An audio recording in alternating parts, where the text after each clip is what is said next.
Bonjour à toutes et à tous et bienvenue sur cette nouvelle vidéo.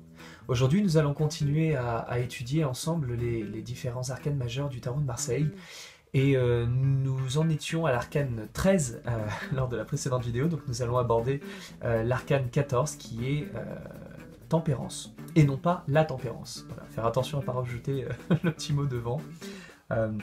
Par réflexe, évidemment, certaines personnes le rajouteront un petit peu comme le la dans la roue de la fortune, alors que c'est la roue de fortune, mais voilà, juste faire attention, effectivement, au nom des cartes. Alors, cette carte-là, contrairement à la précédente, qui est l'arcane 13, celle que l'on voit toujours d'un mauvais œil, au contraire, l'arcane 14 n'est pas forcément toujours positive, et elle a également un côté négatif, comme toutes les cartes.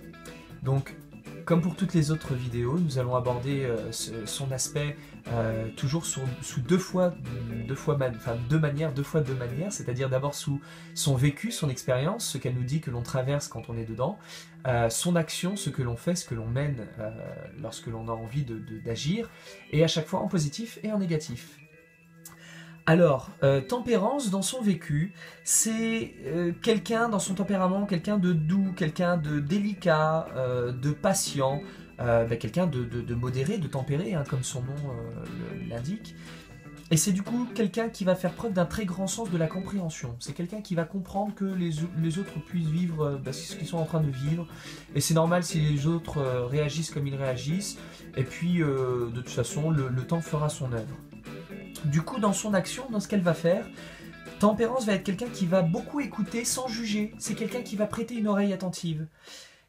C'est quelqu'un qui va aussi être prête à rendre des services, toujours un peu scout toujours, le petit ange gardien qui est là et qui est prête à filer un coup de pouce quand quelqu'un en a besoin. Et c'est quelqu'un aussi qui va être capable finalement en un certain sens de calmer les ardeurs d'autrui, les siennes et celles des autres, et de savoir arrondir les angles. Hein. Elle arrondit tellement les angles que ça en devient tout rond. Et en négatif, et ça peut surprendre et je peux comprendre, mais c'est ma vision et je vous invite à la tester pour voir si ça fait sens chez vous. Tempérance va souvent nous parler de quelqu'un de curieux, voire d'intrusif. C'est quelqu'un qui veut faire le bien, qui veut tellement faire le bien qu'elle va toujours projeter sur autrui sa vision de ce qui est bien. Et puisque moi je suis heureux comme ça, je vais t'imposer de faire de même et tu vas voir, tu seras très heureux comme ça également. Et du coup, dans son action, c'est quelqu'un qui va se mêler de tout. C'est quelqu'un qui va s'occuper des affaires des autres. C'est quelqu'un qui va mettre son nez dans ce qui ne la regarde pas. En fait, finalement, elle est la représentation parfaite de l'enfer est pavé de bonnes intentions. C'est-à-dire qu'elle veut tellement bien faire pour le bien d'autrui qu'elle est prête finalement à se transformer en Gaston Lagaffe et à faire de mauvaises actions, à faire de mauvaises choses, persuadée que c'est parce que c'est bon, parce que c'est une bonne chose. Et du coup, elle rentre dans la vie privée des gens et elle veut essayer de les modeler pour faire en sorte qu'ils soient exactement comme elle, puisque si elle est heureuse comme ça, il n'y a pas de raison que les autres ne le soient pas.